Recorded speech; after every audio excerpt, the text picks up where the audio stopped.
Praise lord, హల్లెలూయా. దేవునామానికి స్తోత్రాలు. మీ అందరికీ నా వందనాలు తెలియజేస్తున్నాను. జ్యోతిర్మయ విత్ జీసస్ యూట్యూబ్ ఛానల్ ద్వారా ఏక పునరుద్ధాన దినంలో ఏకీపిస్తున్నటువంటి మీ అందరికీ కూడా మహాగణుడు, మహోన్నతుడు, సర్వశక్తుడైనటువంటి దేవాది దేవుని నామం పేరిట మరొకసారి వందనాలు చెల్లిస్తున్నాను. హల్లెలూయా. వాక్య ధ్యానాలకు వెళ్ళబోయే ముందు కొద్ది నిమిషాలు ప్రార్థన చేసుకుందాము. స్తోత్రములు స్తోత్రములు స్తోత్రమునైనా మహాపరిశుద్ధ మహాగణుడ గొప్ప దేవానికి వేలాది కోట్ల వందనాలు, స్తుతులు, స్తోత్రాలు చెల్లిస్తున్నాం తండ్రి. పరిశుద్ధాత్మ దేవానికి స్తుతులయానికి వందనాలు చెల్లిస్తున్నాం దేవా తండ్రి. మీ ఆత్మ కార్యములు మా మధ్యలో జరిగించుండయా మీకు వందనాలు చెల్లిస్తున్నాం తండ్రి. పరిశుద్ధుడా, గడిచిన కాలం అంతా నీ కృపలో భద్రపరిచి కాచి కాపాడినటువంటి గొప్ప దేవ అయ్యా, ఉదయకాల సమయంలో నాయన నా తండ్రి ప్రభా, జీవము కలిగినటువంటి నీ మాటల ద్వారా తండ్రి ప్రభా అయ్యా మీరు మాతో మాట్లాడి తండ్రి ప్రభా మా హృదయాలను తెప్పరేలా చేయమని నజరుడైన యేసు అతి పుణ్య పరిశుద్ధ నామములో అడిగి వేడుకొనుచున్నాం ప్రియ పరలోకపు తండ్రి, ఆమేన్. ప్రైజ్ లార్డ్ అండి. మరొకసారి హల్లెలూయా. ఈరోజు పరిశుద్ధ గ్రంథంలో నుండి లేఖన భాగంగా యెషయా గ్రంథం 40వ అధ్యాయము 29 నుండి 31 వరకు వాక్య ధ్యానంగా చూసుకుందాము. యెషయా గ్రంథం 40వ అధ్యాయము 29 నుండి 31 వరకు. సమస్యలను వారికి బలమిచ్చువాడు ఆయనే, శక్తిహీనులకు బలాభివృద్ధి కలుగజేయవాడు ఆయనే. బాలురు సమస్యలెదురు అలియెదురు, యవనస్తులు తప్పక తొట్టిల్లుదురు. యెహోవా కొరకు ఎదురుచూచువారు నూతన బలం పొందుదురు. వారు పక్షిరాజు వలె రెక్కల చాప పైకి ఎగురుదురు, అలేక పరిగెత్తుదురు, సమస్యలక నడిచిపోదురు. ఆమెన్. ఈ కొద్ది మాటలు దేవుడు మనందరి వెనుకల్లో ఆశీర్వాదకరముగా పంచి ఇచ్చునుగాక. ఆమెన్. ఈరోజు పరిశుద్ధాత్మ దేవుడు యెషయా ప్రవక్త రాసినటువంటి ఈ యొక్క గ్రంథము యెషయా గ్రంథము. ఈ యొక్క యెషయా గ్రంథాన్ని మినీ బైబిల్ అని కూడా చెప్తారు. యెషయా గ్రంథాన్ని మినీ బైబిల్ అని కూడా చెప్తారు. ఎందుకు మినీ బైబిల్ అని చెప్తారంటే కనుక ఈ యొక్క పరిశుద్ధ గ్రంథంలో 66 పుస్తకాలు ఉన్నట్లయితే ఈ యొక్క యెషయా గ్రంథము ఒక గ్రంథంలోనే 66 అధ్యాయాలు అయితే కనుక ఉన్నాయి. ఇది పాత నిబంధన కొత్త నిబంధనలకి ఒక వారధి వంతెన లాంటిదని అయితే కనుక చెప్పవచ్చు. ఎందుకనంటే కనుక మరి పాత నిబంధనలో ఉన్నటువంటి ఇశ్రాయేలు యొక్క జీవిత చరిత్ర గురించి రాయబడి ఉన్నది. అదే రీతిగా యేసుక్రీస్తు వారి గురించి కూడా అయితే కనుక రాయబడి ఉన్నది. అందుకొరకే ఇది పాత నిబంధన కొత్త నిబంధనలకు సంబంధించినటువంటి రెండింటినీ కలిపేటువంటి ఒక వంతెన అని అయితే కనుక చెప్పవచ్చు. అయితే ఈరోజు చదువుకున్నటువంటి లేఖన భాగంలో ఉన్నటువంటి సందర్భము చారిత్రాత్మకమైనటువంటి మరి స్టోరీ కనుక మనం తెలుసుకోవాలని అనుకుంటే కనుక ఈ యొక్క యెషయా గ్రంథంలో మనం చదువుకున్నటువంటి లేఖన భాగంలో రాయబడినటువంటి సందర్భము ఇశ్రాయేలు ప్రజలు బబులోను చెరకు కొనుపోబడినటువంటి పరిస్థితుల్లో రాయబడినటువంటి సందర్భంగా అయితే కనుక మనం చెప్పవచ్చు. ఎందుకొరకనంటే కనుక ఆ యొక్క బబులోను చెరలో వారు శారీరకంగా, మానసికంగా, ఆధ్యాత్మికంగా అన్ని విషయాల్లో కూడాను వారు బానిసలుగా కృంగిపోయినటువంటి పరిస్థితుల్లో ఉన్నటువంటి వారిగా అయితే కనుక ఉన్నారు. సమస్యలిపోయినటువంటి పరిస్థితుల్లో అయితే కనుక ఉన్నారు. అంటే వాళ్ళకి ఒక నిరీక్షణ లేదు అని అనుకుంటున్నటువంటి సమయంలో మన జీవితాలు ఇదే విధమైనటువంటి బానిసత్వ బ్రతుకును మనం బ్రతకాలి, ఇంకా మన దేశానికి మనం కొనిపోబడము అనేటువంటి ఒక నిరాశలో ఉన్నప్పుడు వారు సొమ్మసిల్లిపోయినటువంటి పరిస్థితుల్లో, అంటే శారీరకంగా వారు బానిసలుగా అక్కడ పనులు చేస్తూ వారి చేత బాధింపబడుతూ ఆధ్యాత్మికంగా దేవునికి దూరం అయిపోయినటువంటి పరిస్థితుల్లో ఇలాగ శారీరకంగా, ఆధ్యాత్మికంగా, మానసికంగా అన్ని రకాలుగా కూడాను వారు సొమ్మసిల్లిపోయినటువంటి పరిస్థితుల్లో అయితే కనుక దేవుడైతే కనుక ఈ యొక్క లేఖన భాగంలో మాట్లాడుతున్న మాట ఏంటి అని అంటే కనుక మానవుని యొక్క శక్తికి, మానవుని యొక్క జ్ఞానానికి కొన్ని పరిమితులు అయితే కనుక ఉంటాయి. కానీ దేవుని యొక్క శక్తికి, దేవుని యొక్క జ్ఞానానికి అవధులు లేవు, లేదంటే పరిమితులు లేవు అనేటువంటి విషయాన్ని అయితే కనుక దేవుడు తెలియజేస్తున్నాడు. అంటే ఈ యొక్క యెషయా ప్రవక్త ద్వారా దేవుడు తెలియజేస్తున్నటువంటి విషయం ఏంటి అని అంటే కనుక, దేవుడు సర్వశక్తుడైనటువంటిది వాడు. ఎటువంటి కార్యమైనా కానీ ఆయన మానవుని యొక్క శక్తికి, బలానికి, జ్ఞానానికి మించి చేయగలిగినటువంటి సమర్థుడు అనేటువంటి విషయాన్ని అయితే కనుక ఇక్కడ తెలియజేయబడుతుంది. అంత మాత్రమే కాదు, మన యొక్క శక్తి మీద, మన యొక్క బలం మీద ఆధారపడడం కాకుండా దేవుని శక్తి మీద మనం ఎప్పుడైతే ఆధారపడతామో నిశ్చయంగా మన పట్ల దేవుడు జరిగించినటువంటి ప్రతి వాగ్దానాన్ని కూడా మనం పొందుకునేటువంటి వారంగా ఉంటాము, ఆయన చూపించేటువంటి కృప ద్వారా అనేటువంటి విషయం అయితే కనుక ఇక్కడ మనకి తెలియజేయబడుతుంది. అయితే ఈరోజు ఈ యొక్క లేఖన భాగంలో నుండి ఒక 7 విషయాలు అయితే కనుక మనం తెలుసుకుందాము. హల్లెలూయా.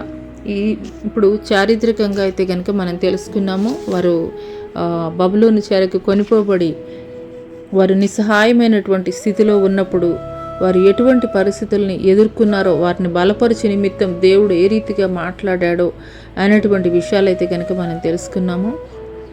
అయితే ఆధ్యాత్మికంగా కొన్ని విషయాలు అయితే కనుక మనం తెలుసుకుందాము. ఇక్కడ మొట్టమొదటిగా మనం చూసుకున్నట్లయితే కనుక 29వ వచనం, సొమ్మసిల్లిన వారికి బలమిచ్చేవాడు ఆయనే, సొమ్మసిల్లిన వారికి బలమిచ్చేవాడు ఆయనే అనేటువంటి మాటనైతే కనుక మనం చూస్తున్నాము. సొమ్మసిల్లిపోయినటువంటి పరిస్థితుల్లో, అలసిపోయినటువంటి పరిస్థితుల్లో మానవ శక్తి లిమిటెడ్ అని చెప్పవచ్చు, మానవుని యొక్క జ్ఞానము లిమిటెడ్ అని చెప్పవచ్చు. దేవుని యొక్క జ్ఞానం కానీ, దేవుని యొక్క బలం కానీ, దేవుని యొక్క శక్తి కానీ అపరిమితమైనదని అయితే కనుక చెప్పవచ్చు.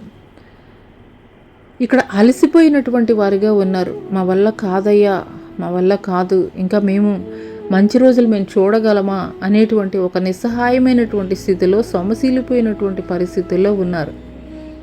హెబ్రీయులకు రాసినటువంటి పత్రిక 11వ అధ్యాయం 34వ వచనంలో కనుక మనం చూసుకున్నట్లయితే, అగ్ని బలమును చల్లార్చి ఖడ్గదారును తప్పించుకొని బలహీనులుగా ఉండి బలపరచబడ్రి, యుద్ధంలో పరాక్రమశాలు లేరి, అన్యుల సేనను పారద్రోల్రి అని అక్కడ మరి అనేకమైనటువంటి మరి యుద్ధ వీరులను గురించి, మరి పోరాట యోధులను గురించి తెలియజేయడం అయితే కనుక జరుగుతుంది.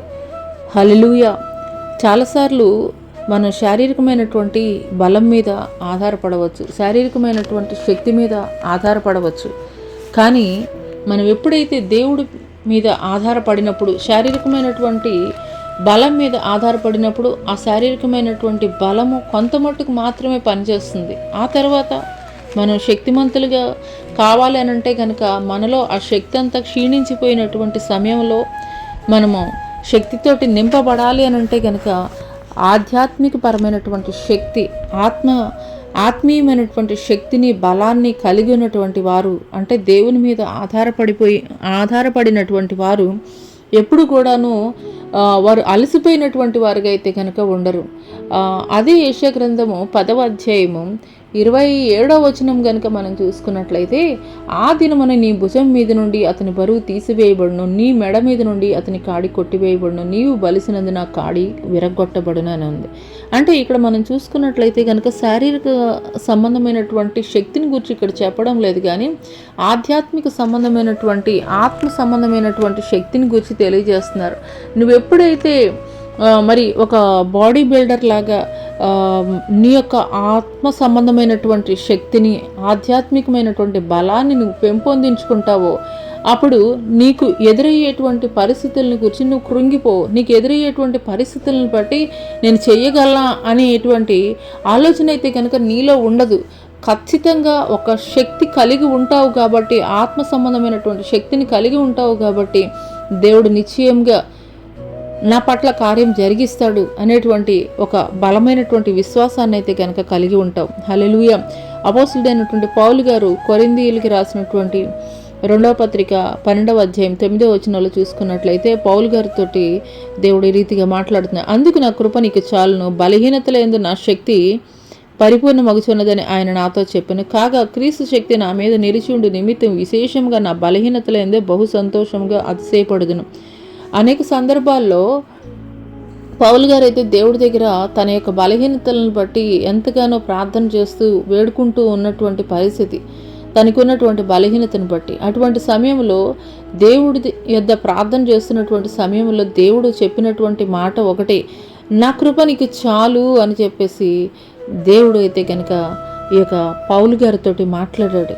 అందుకొరకే పౌలు గారు చెప్తున్నాడు, అందుకు నా కృప నీకు చాలును, బలహీనతలందు నా శక్తి పరిపూర్ణమగుచున్నదని ఆయన నాతో చెప్పాను. విశేషంగా నా బలహీనతలందే బహు సంతోషంగా అతిశయపడుదును. హల్లెలూయా, హల్లెలూయా. ఇక్కడ మనం చూసుకున్నట్లయితే కనుక అనేక సార్లు మన యొక్క జ్ఞానము గొప్ప జ్ఞానంగా ఈ లోకంలో చదువుకున్నటువంటి చదువులను బట్టి మనం జ్ఞానం కలిగి ఉండవచ్చు. కానీ ఆ యొక్క జ్ఞానము ద్వారా మనం ఒక మంచి ఉద్యోగం సంపాదించుకోలేము. లేదంటే కనుక మనకు కలిగినటువంటి శక్తి ద్వారా ఏది కూడా సాధించలేనటువంటి పరిస్థితి, నిరాశలోనికి వెళ్ళిపోతూ ఉంటాము. కానీ ఇక్కడ అపోస్తులుడైనటువంటి పౌలు గారిలో ఒక ముళ్ళు అయితే కనుక ఉంచబడింది. తన శరీరంలో ఒక బలహీనత అయితే కనుక ఉన్నది. ఆ బలహీనతలను తీసివేయమని ఆయన ముమ్మారు దేవుణ్ణి అడిగినప్పటికీ కూడాను ఆయన చెప్పినటువంటి మాట ఏంటంటే కనుక నా కృప నీకు చాలు అని చెప్పేసి అయితే కనుక దేవుడు చెప్తున్నాడు. అందుకొరకే అపోస్తులుడైనటువంటి పౌలు గారు మరి ఒకప్పుడు నరహంతకుడిగా పిలువబడినటువంటి వాడిగా ఉన్నాడు. ఒకప్పుడు మరి తన మీద వేయబడినటువంటి ముద్ర ఏంటంటే క్రీస్తు విరోధిగా ముద్ర వేయబడి ఉన్నది. కానీ ఎప్పుడైతే దమస్కు మార్గంలో యేసుక్రీస్తు ప్రభుల వారు మరి ఈ యొక్క అపోస్తులుడైనటువంటి పౌలు గారిని సంధించారో తన జీవితమే మార్చివేయబడింది. యేసుక్రీస్తు ప్రభుల వారి శిష్యులు అందరికంటే కూడాను మరి ఈ యొక్క నూతన నిబంధనలో మనం చూసుకున్నట్లయితే కనుక 14 పుస్తకాలు అయితే కనుక రాయడం జరిగింది. 7 శిష్యులకి 7 సంఘాలకి అయితే కనుక రాయడం జరిగింది. ఆసియా ఖండం అంతా కూడా తిరిగి అనేక సంఘాలని ఆయన నిర్మించి మరి వాటికి సేవకులను అయితే కనుక ఏర్పాటు చేయడం జరిగింది. గొప్ప గొప్ప అద్భుతాలు అయితే కనుక ఈ యొక్క పౌలు గారు చేయడం జరిగింది. దేని ద్వారా జరిగించాడు? ఆయన కలిగినటువంటి శక్తి ద్వారా అంటే కనుక ఆయన శక్తిహీనుడిగా ఉన్నాడు, బలహీనుడిగా ఉన్నాడు. కానీ దేవుని యొక్క కృప ఆయనలో బలముగా పనిచేయుచున్నది. హల్లెలూయా. ఆ తర్వాత చూసుకున్నట్లయితే ఈ యొక్క పౌలు గారే మళ్ళా ఫిలిప్పీ సంఘానికి రాస్తూ చెప్తాడు, నన్ను బలపరచువాని అందే నేను సమస్తము చేయగలని. మనల్ని బలపరిచేటువంటి దేవుణ్ణి బట్టే మనం ఏదైనా కానీ చేయగలమండి.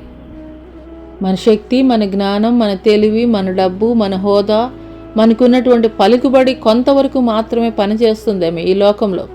అంతకు మించి పని చేయాలి అని అంటే కనుక ఆ యొక్క బలము ఏది కూడా సరిపడనప్పుడు పనిచేసేది ఏమిటి అని అంటే కనుక అలసిపోయినటువంటి స్థితిలో, అయ్యా నా వల్ల కాదయ్యా, నేను రెయిన్బోళ్ళు కష్టపడి చదువుతున్నాను, మరి ఎంతగానో డబ్బు సంపాదించాను, అయినప్పటికీ కూడాను ఆ సంపాదించినది అనుభవించడానికి తగినటువంటి ఆరోగ్యం నాకు లేదు.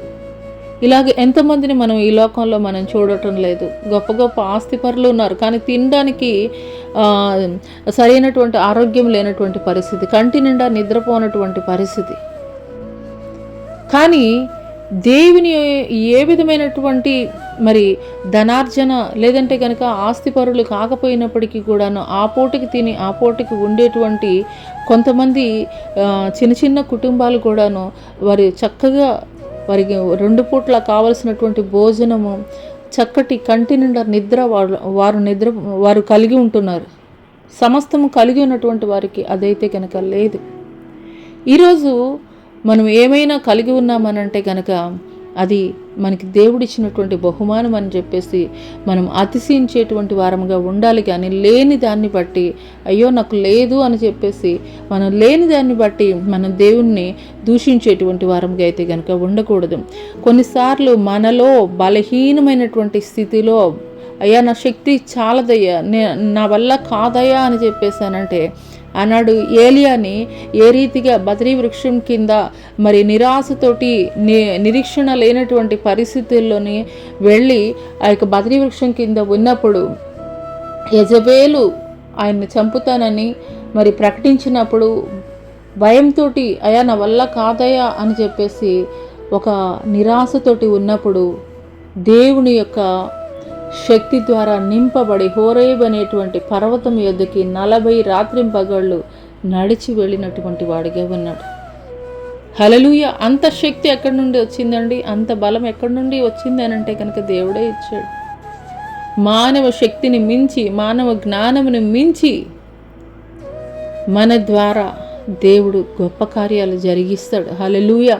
కాబట్టి మన శక్తిని బట్టి, మన జ్ఞానాన్ని బట్టి మనం ఎప్పుడు కూడాను అతిశయించేటువంటి వారముగా ఉండకూడదు. లేదంటే అయ్యా నేను ఇంతే అని చెప్పేసి కృంగిపోయేటువంటి వారముగా ఉండకూడదు. మనం బలహీనమై ఉండొచ్చు, కానీ మనం నమ్ముకున్నది ఎవరండి? సర్వశక్తుడైనటువంటి దేవుడిని. కాబట్టి మనం నమ్ముకున్నటువంటి సర్వశక్తుడైనటువంటి దేవుని మీద పరిపూర్ణమైనటువంటి విశ్వాసాన్ని, నమ్మకాన్ని మనం ఎప్పుడైతే కలిగి ఉంటామో అప్పుడు దేవుడు మనల్ని ఆశీర్వదించేటువంటి వాడిగా ఉంటాడు ఆయన యొక్క కృప ద్వారా. హల్లెలూయా. రెండవది, మానవుని యొక్క బలం మీద ఆధారపడటం కాదు, కానీ దేవుని యొక్క శక్తి మీద మనం ఆధారపడేటువంటి వారంగా ఉండాలి. హల్లెలూయా. కీర్తనల గ్రంథము 33వ అధ్యాయం 16వ వచనంలో చూసుకున్నట్లయితే, ఏ రాజును సేనా బలం చేత రక్షింపబడ్డు, ఏ వీరుడును అధిక బలం చేత తప్పించుకొనడు. నాకు మరి ఇన్ని రథాలు ఉన్నాయి, లేదంటే కనుక సేనా బలం ఉన్నదని చెప్పేసి ఏ రాజు కూడా అతిశయించడానికైతే కనుక అవకాశం లేదు. ఎందుకొరకనంటే కనుక ఆ యొక్క అతిశయాన్ని బట్టి దేవుడు కొట్టివేసేటువంటి వాడిగా ఉన్నాడు. పరిశుద్ధ గ్రంథంలో కనుక మనం చూసుకున్నట్లయితే అలాంటి రాజులు ఎంతోమంది వారి యొక్క గొప్పదనాన్ని బట్టి, వారి యొక్క శక్తిని బట్టి, వారి యొక్క బలాన్ని బట్టి ఎంతగానో అతిశయించినటువంటి వారు పడిపోయినటువంటి వారుగా ఉన్నారు. వారి యొక్క బలాన్ని బట్టి అతిశయించినటువంటి వారు పడిపోయినటువంటి వారిగా ఉన్నారు. అయ్యా నా వల్ల కాదు, నాకు శక్తి లేదు, నాకు బలం లేదని చెప్పేసి ఎవరైతే దేవుని మీద ఆధారపడినటువంటి వారుగా ఉన్నారో అటువంటి వారినైతే గనక దేవుడు హెచ్చించినటువంటి వాడిగా ఉన్నాడు. హల్లెలూయా. హల్లెలూయా. మరి న్యాయాధిపతుల గ్రంథంలో కనుక మనం చూసుకున్నట్లయితే అక్కడ హల్లెలూయా, న్యాయాధిపతుల గ్రంథంలో కనుక మనం చూసుకున్నట్లయితే బారాకు అనేటువంటి రాజు మరి అతను ఇనుప రథాలు కలిగి ఎంతగానో అతిశయించేటువంటి వాడిగా ఉన్నాడు. హల్లెలూయా. హల్లెలూయా. ఇనుప రథాలు మరి సైన్యమును కలిగి ఎంతగానో అతిశయించినటువంటి వాడిగా ఉన్నాడు. తన యొక్క శక్తిని బట్టి, తన యొక్క బలాన్ని బట్టి, తనకు కలిగినటువంటి మరి సైన్యాన్ని బట్టి ఎంతగానో అతిశయించినటువంటి వాడిగా ఉన్నాడు. కానీ హల్లెలూయా. హల్లెలూయా. మరి అటువంటి బారాకును ఒక్క స్త్రీ చేతిలో చంపబడినటువంటి వాడిగా అయితే కనుక ఉన్నాడు. హల్లెలూయా. యాయేలు అనేటువంటి స్త్రీ ఒక్క డేరా మేకుతోటి తన కణతల్లో కొట్టి చంపినటువంటిదిగా ఉన్నది. సైన్యాధిపతి ఈ యొక్క సిసేరా అనేటువంటి వాడు సైన్యాధిపతి, బారాకు రాజు యొద్ద సైన్యాధిపతిగా ఉన్నాడు. ఈ యొక్క సిసేరా ఎంతగానో అతిశయించినటువంటి వాడిగా ఉన్నాడు. తనకు కలిగినటువంటి సైన్యాన్ని బట్టి, తనకు కలిగినటువంటి రథాలని బట్టి ఎంతగానో అతిశయించినటువంటి వాడిగా ఉన్నాడు. కానీ మరి దేవుడైతే గనక చెప్తాడు, ఒక స్త్రీ చేతిలో అయితే గనక మరణిస్తావని చెప్పేసి చెప్తాడు. అదే రీతిగా యాయేలు అనేటువంటి ఒక సామాన్యమైనటువంటి స్త్రీ చేతిలో అయితే గనక చంపబడినటువంటి వాడిగా ఉన్నాడు. హల్లెలూయా. హల్లెలూయా. అదే రీతిగా నిర్గమాకాండం 14వ అధ్యాయము 17-18 వచనాలు చూసుకున్నట్లయితే, ఇదిగో నేనే ఐగుప్తీయుల హృదయములను కఠినపరచెదను, వారు వీరిని తరుముదురు. నేను ఫరో వలన, అతని సమస్త సేనల వలన, అతని రథముల వలన, అతని గుర్రపు రౌతుల వలన నాకు మహిమ తెచ్చుకొందును. నేను ఫరో వలన, అతని రథముల వలన, అతని గుర్రపు రౌతుల వలన మహిమ తెచ్చుకున్నప్పుడు నేను యెహోవానని ఐగుప్తులు తెలుసుకొందురు. ఈ యొక్క సందర్భము ఏంటి అనంటే కనుక ఐగుప్తు ప్రాంతం నుండి దేవుని ప్రజలైనటువంటి ఇశ్రాయేలీల్ని ఆ యొక్క కనాను ప్రాంతానికి తీసుకుని వెళుతున్నటువంటి క్రమంలో మోషే నాయకత్వంలో మరి దేవుడు తీసుకుని వెళుతున్నటువంటి క్రమంలో ఎర్ర సముద్రం ఎదురైనటువంటి సందర్భంలో వెనక ఫరో సైన్యము తరంబడుతున్నటువంటి పరిస్థితి, తరంబడుతున్నటువంటి పరిస్థితి, ముందైతే కనుక ఎర్ర సముద్రం ఉన్నటువంటి పరిస్థితి. అటువంటి సమయంలో ఐగుప్తు నుండి నడిపించబడుతున్నటువంటి దేవుని ప్రజలైనటువంటి ఇశ్రాయేలీలు మాట్లాడేది ఏంటి అని అంటే కనుక, మాకు ఐగుప్తులో సమాధులు లేవనా, ఇక్కడికి తీసుకుని వచ్చి మమ్మల్ని చంపాలని చెప్పేసి నువ్వు అనుకుంటున్నావని మోషే మీద సనిగినటువంటి వారిగా ఉన్నారు. కానీ దేవుడు వారి పట్ల కలిగినటువంటి ఉన్నతమైనటువంటి ప్రణాళిక వారు ఎరుగకనే అటు రీతిగా వారు మాట్లాడినటువంటి వారిగా అయితే కనుక ఉన్నారనేటువంటి విషయాన్ని మనం గ్రహించుకోవాలి. దేవుడు ఏదైనా కానీ చేయగలిగినటువంటి సమర్థుడు. వారి ఆహారం అనంటే కనుక దేవదూతలు తినేటువంటి మన్నాని వారికి ఆహారంగా కురిపించాడు. వారి దాహం అనంటే కనుక బండలో నుండి నీటిని కురిపించినటువంటి వాడిగా అయితే కనుక ఉన్నాడు. మరి ఇన్ని అద్భుతాలు జరిగించినటువంటి దేవుడు ఎర్ర సముద్రాన్ని 2 పాయలుగా చీల్చడం ఆయనకేమన్నా అసాధ్యమా? వారు దేవుని మీద, మోషే మీద సనిగినటువంటి వారిగా ఉన్నారు. కానీ మోషే అయితే కనుక దేవుని పట్ల విశ్వాసాన్ని అయితే కనుక విడిచిపెట్టినటువంటి వాడిగా అయితే కనుక లేరు. ఎప్పుడైతే దేవుని తట్టు తిరిగి ప్రార్థించాడో, ఎర్ర సముద్రం వైపు కర్ర చూపించమని దేవుని ఆజ్ఞ మేరకు చూపించాడు, 2 పాయలుగా చీలిపోయింది. 6 నేల మీద ఇశ్రాయేలు జనాంగం అంతా కూడాను మరి ఒడ్డు దాటినటువంటి వారిగా ఉన్నారు. వెనకాల తరుముతున్నటువంటి ఫరో సైన్యము ఆ యొక్క 6 నేల మీద వస్తున్నటువంటి తరుణంలో దేవుడు 2 పాయల్ని కూడా మరలా కలిపివేసినప్పుడు ఆ సముద్రపు నీటిలో వారు మునిగి చనిపోయినటువంటి వారిగా ఉన్నారు ఫరో యొక్క సైన్యం. హల్లెలూయా. అందుకొరకే దేవుడు ముందుగానే తెలియజేస్తుంది, నేను ఫరో వలన, అతని సమస్త సేనలను, అతని రథముల వలన, అతని గుర్రపు రౌతుల వలన నాకు మహిమ తెచ్చుకొందును అని చెప్పేసి చెప్తున్నాడు. హల్లెలూయా.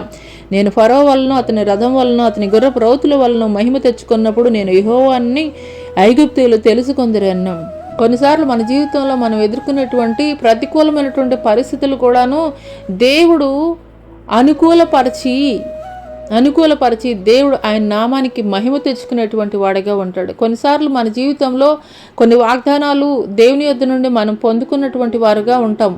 కానీ అటువంటి సమయంలో అనుకూలమైనటువంటి పరిస్థితులకు బదులుగా ప్రతికూలమైనటువంటి పరిస్థితులే మనం చూసేటువంటి వారంగా ఉంటాము. ఏం జరుగుతుంది ఏమిటనేది అర్థం కానటువంటి నిస్సహాయమైనటువంటి పరిస్థితుల్లోనికి వెళ్ళిపోతూ ఉంటాం.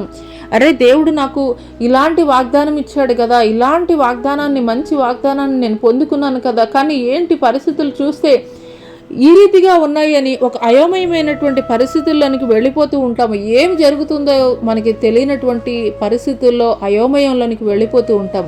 కానీ ప్రతికూలమైనటువంటి పరిస్థితుల్లో కూడాను, కీడు కలిగినటువంటి పరిస్థితుల్లో కూడాను దేవుడు సమస్తము కూడా మన మేలు కొరకే ఆయన సమకూర్చి జరిగించున్నాడు అనేటువంటి ఒక విశ్వాసాన్ని, నమ్మకాన్ని అయితే గనక మనం మర్చిపోకూడదని ఈరోజు దేవుడు మనకి తెలియజేస్తున్నాడు. అదే రీతిగా 1 సమూయేలు గ్రంథం 17వ అధ్యాయం 4వ వచనంలో కనుక మనం చూసుకున్నట్లయితే అక్కడ గొల్యాతుని గూర్చి, దావీదుని గూర్చి రాయబడి ఉంటుంది. గాతువాడైన గొల్యాతు అని ఒక సూర్యుడు ఒకడు ఫిలిస్తీయుల దండులో నుండి బయలుదేరుచుండెను. అతడు 6 మూళ్ల జానుడు ఎత్తు మనిషి. గొల్యాతు ఎంత భీకరమైనటువంటి స్వరూపం కలిగినటువంటి వాడు అనేటువంటి విషయాన్ని అయితే కనుక ఈ యొక్క వచనం తెలియజేస్తుంది. మరి అటువంటి వ్యక్తి 40 దినాల నుండి కూడాను ఇజ్రాయేల్ ప్రజలను సవాలు విసురుతున్నటువంటి క్రమంలో సైన్యంలో తర్ఫీదు పొందినటువంటి బలశూరులైనటువంటి శక్తిమంతులైనటువంటి వారు దావీదు అన్నలు మౌనముగా వారి యొక్క శరీర దారుఢ్యాన్ని బట్టి ఎదిరించలేనటువంటి నిస్సహాయమైనటువంటి స్థితిలో ఒక గొర్రెలు కాపరిగా పనిచేయించినటువంటి ఈ యొక్క దావీదు ఎదురు వెళ్ళాడు గొల్యాతుని ఎదిరించడానికి. దావీదు ఏం మాట్లాడుతున్నాడో ఇక్కడ చూద్దాము. అదే 1 సమూయేలు గ్రంథం 17వ అధ్యాయం 26వ వచనంలో, దావీదు జీవము గల దేవుని సైన్యములను తిరస్కరించుటకు ఈ సున్నతులైన ఫిలిస్తీయుడు ఎంతటివాడు, వాని చంపి ఇశ్రాయేలు నుండి ఈ నింద తొలగించిన వానికి బహుమతి ఏమని తన యొద్ద నిలిచిన వారిని అడిగగా. ఆ తర్వాత ఆ అధ్యాయం అంతా కూడా మీరు చదువుకున్నట్లయితే కనుక మరి ఈ రీతిగా అయితే కనుక రాయబడి ఉంటుంది. మరి తన కుమార్తెనిచ్చి వివాహం చేస్తానని సౌలు రాజు అయితే కనుక ప్రకటిస్తాడు.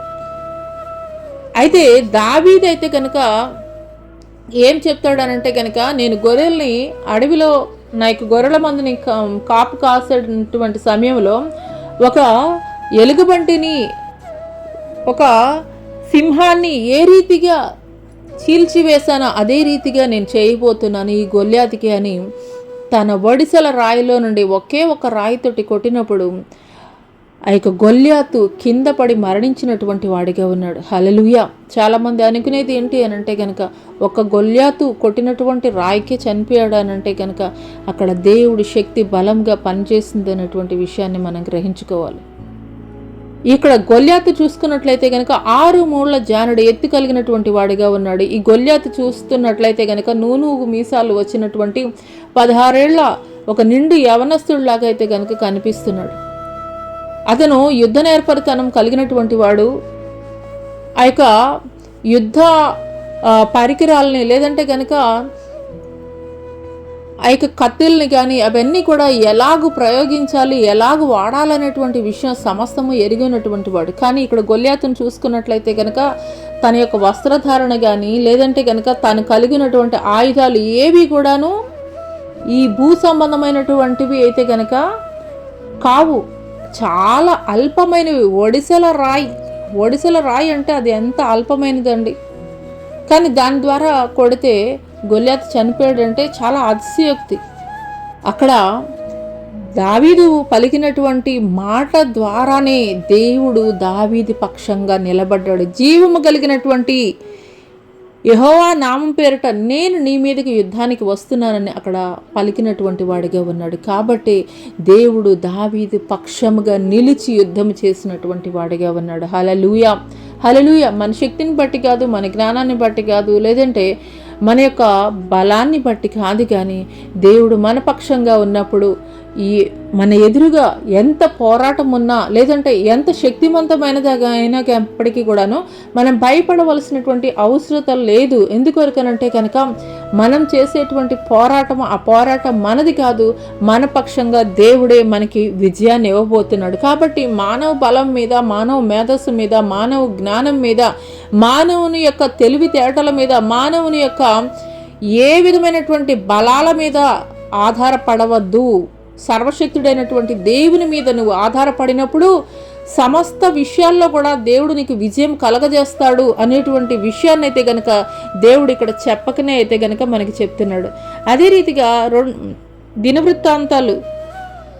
దినవృత్తాంతాల గ్రంథం 32:8 చూసుకున్నట్లయితే అక్కడ హిజ్కియా కూడా ఇదే రీతిగా మాట్లాడుతున్నాడు. మాంస సంబంధమైన బాహువే అతనికి అండ, మనకి సహాయం చేయుటకును మన యుద్ధములు జరిగించుటకును మన దేవుడైన యెహోవా మనకు తోడుగా ఉన్నాడని చెప్పగా జనులు యూదారాజైన హిజ్కియా చెప్పిన మాటల యందు నమ్మిక ఉంచిరి.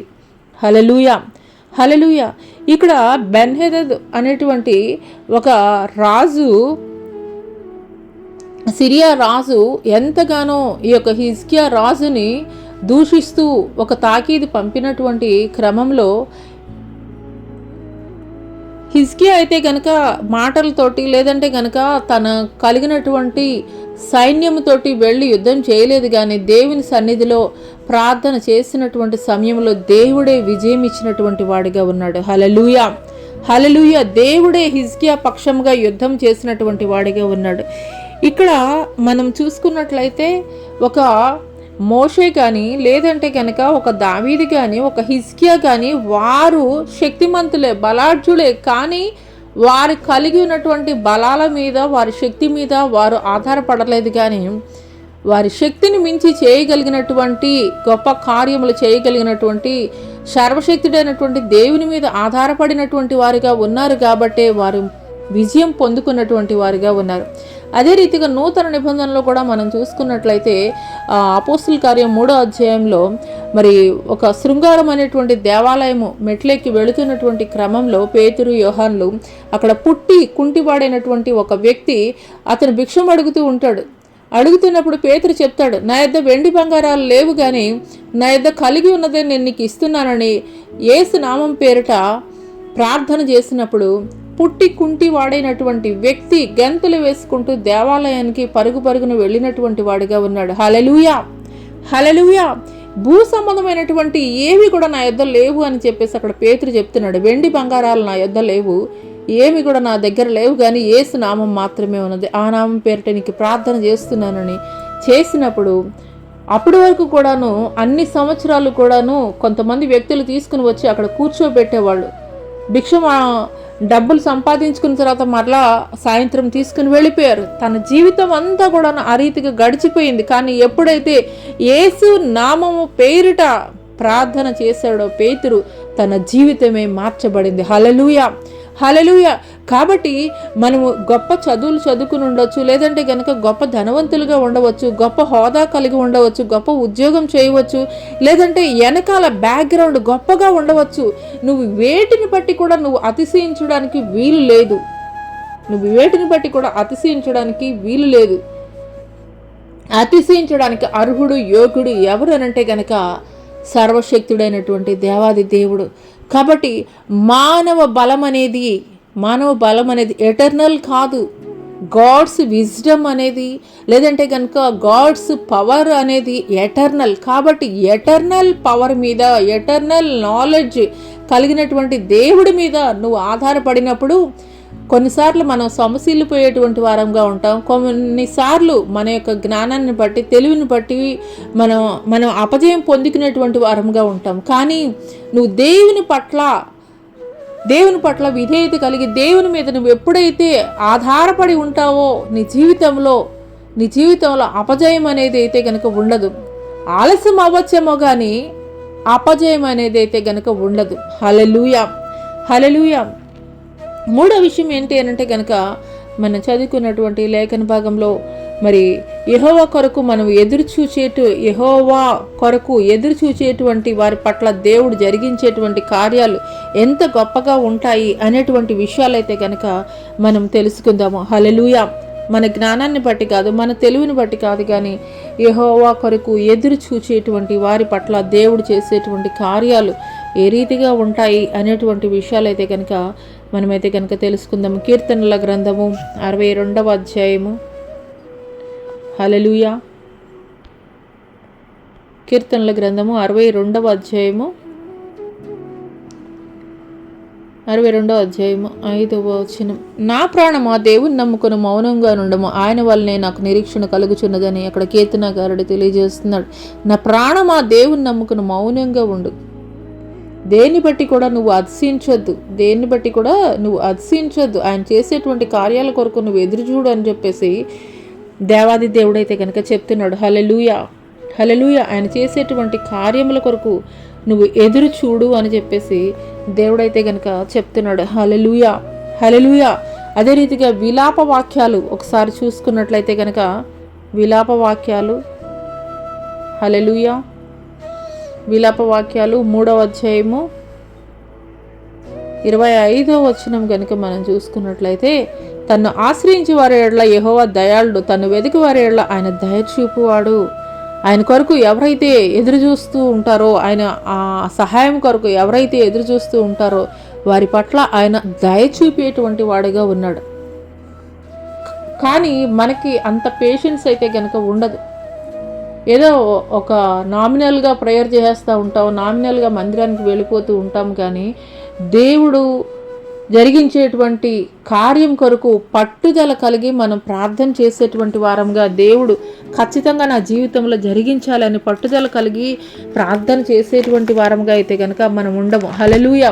కానీ దేవుడు ఈరోజు మనకి చెప్తున్నది ఏంటి అని అంటే కనుక ఆయన కార్యం చేసేంత వరకు కూడాను మనము ఎదురు చూసేటువంటి వారంగా ఉండాలి అని చెప్పేసి దేవుడు చెప్తున్నాడు. హల్లెలూయా, హల్లెలూయా. ఆయన కార్యం జరిగించేంత వరకు కూడా మనం ఎదురు చూసేటువంటి వారంగా అయితే కనుక మనం ఉండాలి. యెహోవా కొరకు ఎదురు చూచేవారు నూతన బలాన్ని పొందుకునేటువంటి వారిగా ఉన్నారు. యెహోవా కొరకు ఎదురు చూచేటువంటి వారు ఎలాంటి బలం పొందుకుంటారంటండి? నూతన బలాన్ని పొందుకుంటూ ఉంటారు. దీనికి ఒక చిన్న ఎగ్జాంపుల్ కనుక మనం చూసుకున్నట్లయితే పక్షిరాజు అంటే కనుక ఈగలు ఏం చేస్తుందంటే దాని యొక్క ఆయుష్కాలము మరి 40 సంవత్సరాలు అయిపోయిన తర్వాత ఏమవుతుందంటే దాని యొక్క గోళ్ళు పెరిగిపోతాయి, దాని యొక్క ముక్కు కూడాను వంకర తిరిగిపోతుంది, దాని యొక్క రెక్కలు కూడాను బరువు పెరిగిపోతాయి, ఎగరలేనటువంటి పరిస్థితి. ఈ యొక్క ఈగల యొక్క ఈగ ఈగల యొక్క ప్రత్యేకత ఏంటి అని అంటే కనుక, పక్షిరాజు యొక్క ప్రత్యేకత ఏంటి అని అంటే కనుక, మరి పెద్ద తుఫాను లేదంటే కనుక వర్షం కురుస్తున్నటువంటి పరిస్థితుల్లో మిగతా పక్షులన్నీ కూడాను వాటి వాటి గూళ్ళకి పరుగులు పెడుతూ వెళ్ళిపోతున్నటువంటి క్రమంలో ఈ యొక్క ఈగల్ మాత్రము, ఈ యొక్క పక్షిరాజు మాత్రం ఏం చేస్తుంది అని అంటే కనుక మేఘాల పైకి ఎగురుతూ ఉంటుంది. వర్షానికి ఎదురు వెళ్ళి మేఘాల పైకి ఎగురుతూ ఉంటుంది. దాని గూడు కూడా ఎక్కడ ఉంటుంది అని అంటే కనుక ఎత్తైనటువంటి స్థలాల్లోనే కొండ శిఖరపు అంచున అది గూడు కట్టుకుంటూ ఉంటుంది. ఎందుకొరకు అని అంటే కనుక ఏ యొక్క పక్షి కూడాను వాటి పిల్లల్ని పాడు చేయకూడదు అనేటువంటి ఉద్దేశంతో. హల్లెలూయా, హల్లెలూయా. ఇంకా ఈ యొక్క ఈగలకు ఉన్నటువంటి ప్రత్యేకత ఏంటి అంటే కనుక, అంత హైట్లో అది ప్రయాణం చేస్తూ కూడాను నీటి అడుగున ఉన్నటువంటి ఆ యొక్క చేపల్ని గురితోటి పట్టుకుని తీసుకుని వెళ్ళగలిగేటువంటి సత్తా, శక్తి ఆ యొక్క ఈగల్కి అయితే ఉన్నది. అయితే ఈ ఈగల్కి ఉన్నటువంటి పరిస్థితి ఏంటి అని అంటే కనుక 40 సంవత్సరాలు అయిన తర్వాత డూ ఆర్ డై అన్నటువంటి పరిస్థితి ఉంటుంది. డూ ఆర్ డై అంటే తనకి ముందు ఉంచబడినటువంటి పరిస్థితి ఏంటి అని అంటే కనుక ఒంటరిగా ఆ యొక్క కొండ శిఖరపుకి అంచుకి వెళ్ళిపోయి తను చేయవలసింది ఏంటి అని అంటే కనుక తనకి అధికంగా పెరిగినటువంటి ఆ యొక్క ముక్కుని, తర్వాత ఆ యొక్క గోళ్ళని, ఈకల్ని పెరికి వేసుకోవాలి. తన ముందు ఉన్నటువంటి లక్ష్యం ఒకటే. అలాగూ ఉన్నదనుకోండి, ఇంకా అది చనిపోయేటువంటి పరిస్థితికి వెళ్ళిపోతుంది. పక్షి రాజు రాజుగానే ఉండాలి, అలా చనిపోవడానికి వీల్లేదు అనేటువంటి ఆలోచన దానికి ఉంటుంది. కాబట్టి వెళ్ళిపోతుంది కొండ శిఖరపు అంచుకి వెళ్ళిపోయి ఏం చేస్తుందంటే దానికి ఉన్నటువంటి ఈకలన్నిటినీ కూడా పీకేసుకుంటుంది. అదే రీతిగా తనకు గోళ్లకు ఉన్నటువంటి అధికమైనటువంటి పెరిగిపోయినటువంటి గోళ్ళన్నీ పీకేసుకుంటుంది. చివరిగా తన ముక్కుని కూడాను బండకేసి కొట్టేసుకుని ఆ ముక్కు అంతా ఇరిగిపోయిన తర్వాత బ్లడ్ కారిపోతూ ఉంటుంది. దానికి కొన్ని నెలల వరకు కూడాను ఆహారము మరి తెచ్చి పెట్టేవాళ్ళు ఉండరు, ఏమీ ఉండదు. అలాగ ఒంటరిగా మిగిలిపోతూ ఉంటుంది. ఒంటరిగా మిగిలిపోయినటువంటి పరిస్థితుల్లో ఎదురు చూస్తూ ఉంటుంది. నాకు ఎప్పుడు కొత్త రెక్కలు వస్తాయి, ఎప్పుడు గోళ్ళు పెరుగుతాయి, ఎప్పుడు ముక్కు పెరుగుతుందని అలా ఎదురు చూస్తూ ఉంటుంది. ఎదురు చూస్తున్నటువంటి క్రమంలో కొన్ని మాసాలు గడవగానే దానికి మరలా కొత్త ముక్కు, కొత్త గోళ్ళు, కొత్త ఈకలు వచ్చి రివ్వున వరకు కంటే కూడాను అధికమైనటువంటి శక్తితోటి, బలముతోటి అది ఎగురుతూ వెళ్ళిపోతూ ఉంటుంది. హల్లెలూయా. మరలా ఇంకా 30 సంవత్సరాల ఆయుష్కాలాన్ని అది పొందుకుంటుంది. హల్లెలూయా. అదే రీతిగా నూతన బలాన్ని మనం పొందుకోవాలి అని అంటే కనుక ఈరోజు దేవుడు మనతోటి మాట్లాడుతున్నాడు. యెహోవా కొరకు ఎదురు చూచి వారు నూతన బలాన్ని పొందుకుంటారు. మనము కూడాను ఆ యొక్క పక్షిరాజు ఏ రీతిగా తనలో ఉన్నటువంటి అధికమైనటువంటి రెక్కల్ని, అధికంగా పెరిగినటువంటి ఆ యొక్క గోళ్ళని, ముక్కుని ఏ రీతిగా తీసివేసుకుని నిరీక్షణతోటి ఎదురు చూస్తూ ఉంటుందో అదే రీతిగా దేవునికి అయిష్టమైనటువంటి ప్రతి ఒక్కటి కూడా దేవుడి యొక్క కార్యాలు మన జీవితంలో జరగాలి, దేవుడి యొక్క కార్యాలు మన జీవితంలో చూడాలి అని అంటే కనుక దేవునికి నచ్చినటువంటి ప్రతి ఒక్కటి కూడా పక్షిరాజు ఏ రీతిగా తీసి పక్కన పడేస్తుందో అదే రీతిగా మనం తీసి పక్కన పడేసేటువంటి వారముగా ఉండాలి. ఆ పక్షిరాజు ఏ రీతిగా ఒంటరిగా మిగిలిపోయి మరి తన యొక్క గోళ్ళు, తన యొక్క ఈకలు, తన యొక్క ముక్కు పెరిగేంత వరకు కూడా ఏ రీతిగా ఒంటరిగా నిరీక్షిస్తూ ఉంటుందో, ఆహారము సమస్తము కూడా మానివేసి ఒంటరిగా ఏ రీతిగా ఎదురు చూస్తూ ఉంటుందో అదే రీతిగా మన జీవితంలో దేవుడు కార్యాలు జరిగించాలంటే కూడాను మన జీవితాన్ని దేవుడు ఏ రీతిగా మారుస్తాడనంటే కనుక ఒంటరిగా మారుస్తాడు. ఎందుకొరకనంటే కనుక ఆయన మన పట్ల కార్యములు జరిగించే నిమిత్తము, ఆయన మనపక్షంగా నిలబడు నిమిత్తమే. కొన్నిసార్లు మన జీవితంలో ఒంటరితనం ఎదురైనప్పుడు మనం అనుకుంటాం, దేవా ఏంటి ఇంత కరెక్ట్గా నేను భక్తి చేస్తున్నప్పటికీ కూడా నా మీద నిందలు, అవమానాలు, నా చుట్టూ ఉన్న వాళ్ళందరినీ తీసేవేంటి, ఇంతవరకు నాతో ఎంతో ప్రేమగా ఉన్నటువంటి వారే ఇప్పుడు జరిగిపోయినటువంటి వారుగా ఉన్నారు, ఎందుకు దేవా అని చెప్పేసి కొన్నిసార్లు మనం దేవుణ్ణి ప్రశ్నించేటువంటి వారముగా ఉంటాం. కానీ మనం గుర్తు జరగవలసినటువంటి విషయం ఏంటి అని అంటే కనుక నిన్ను ఒంటరిని చేసింది, నిన్ను ఒంటరిగా నిలబెట్టింది ఎందుకొరకనంటే కనుక దేవుడు నీ పక్షంగా నిలబడటం కొరకే. ఆ పక్షిరాజు ఒంటరిగా గడిపాడు. ఒక 3 మాసాలు అనుకుందాం, ఒక 3 మాసాలు ఒంటరిగా గడిపినటువంటి సమయంలో కృంగిపోలేదు. ఎందుకొరకనంటే కనుక ఒక నిరీక్షణ కలిగి ఉంది ఆ యొక్క పక్షిరాజు. నేను మరలా కొత్త రెక్కలు పొందుకుంటాను, మరలా కొత్త ముక్కు, కొత్త గోర్లు పొందుకుంటానని ఒక నిరీక్షణ కలిగి ఉంది. అలాగే మన యొక్క ఒంటరి జీవితంలో, ఒంటరి ప్రయాణంలో కూడాను ఒక నిరీక్షణ మనం కలిగి ఉండాలి.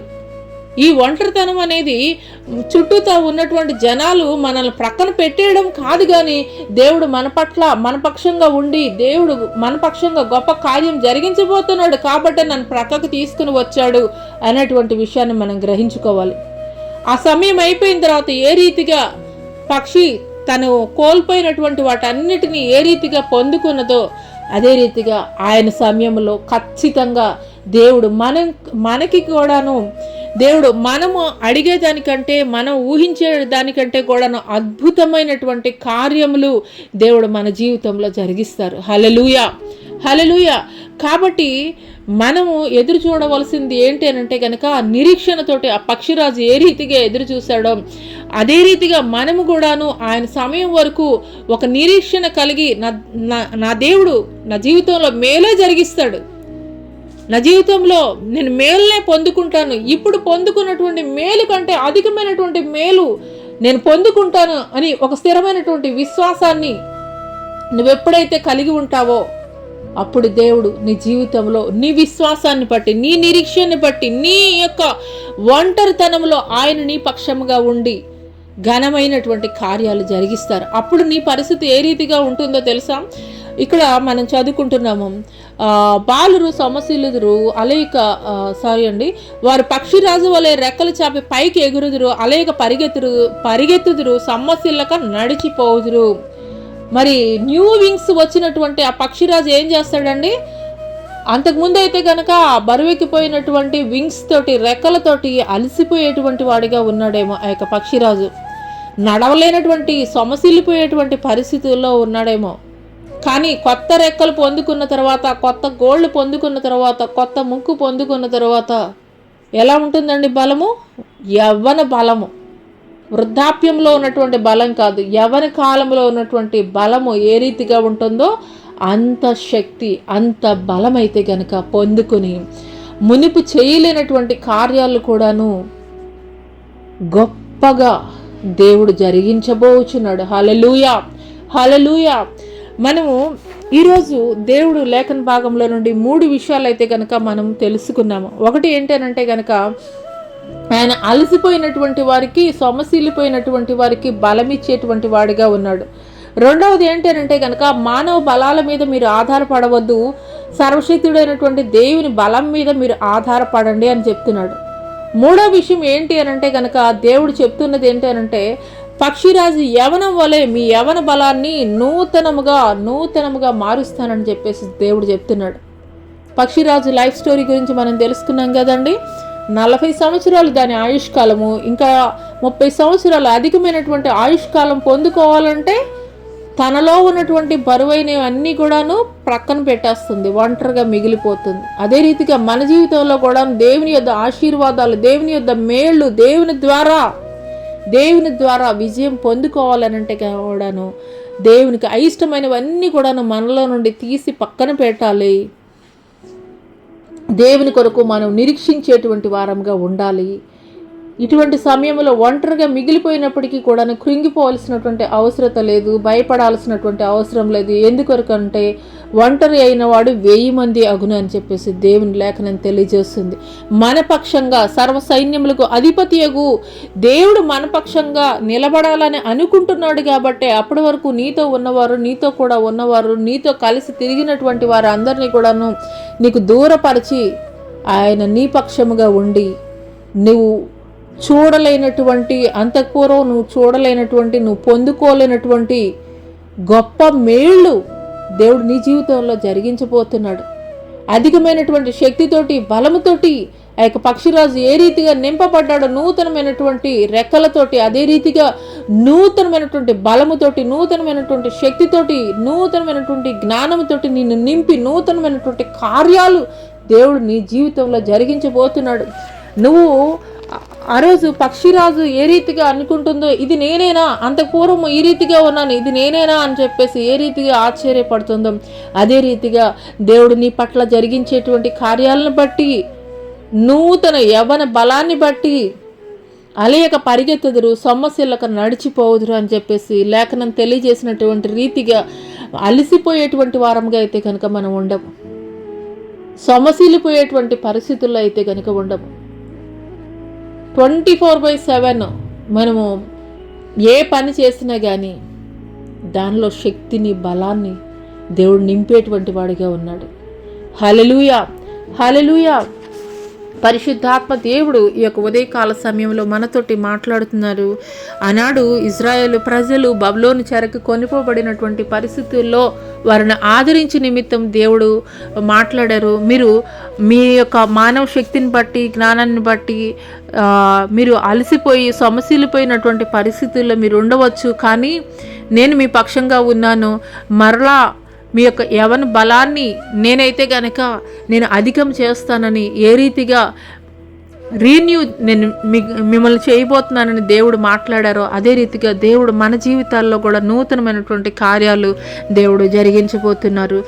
ఎప్పుడు అనంటే కనుక ఒకటి, మనం అలసిపోయినటువంటి స్థితిలో ఆయన మీద ఆధారపడినప్పుడు మానవుని యొక్క శక్తిని, బలాన్ని, మన యొక్క శక్తిని, బలాన్ని మనం ప్రక్కన పెట్టేసి దేవా నువ్వు మాత్రమే మేము అతిశయించగలిగినటువంటి వాడివి అని చెప్పేసి ఆయన శక్తి మీద మనం ఆధారపడినప్పుడు, మూడో విషయం ఏంటి అనంటే కనుక నూతన బలాన్ని దేవుడిచ్చేటువంటి వాడిగా ఉన్నాడు. ఎప్పుడు అనంటే కనుక దేవునికి అయిష్టమైనవన్నీ కూడా పక్షిరాజు ఏ రీతిగా తీసి తనలో బరువుగా ఉన్నాయని ఆ యొక్క రెక్కల్ని, ఈకల్ని తీసి పక్కన పెట్టేస్తుందో అదే రీతిగా దేవునికి అయిష్టమైనవి, దేవునికి బరువుగా, భారంగా, అడ్డంగా ఉన్నాయి అన్నీ కూడాను తీసి ప్రక్కన పెట్టినప్పుడు నూతనమైనటువంటి యవన బలంతో నింపి నూతనమైనటువంటి కార్యములు దేవుడు నీ ద్వారా జరిగించబోతున్నాడు. అటి కృప దేవుడు మనకి దయచేయనుగాక. ఆమెన్.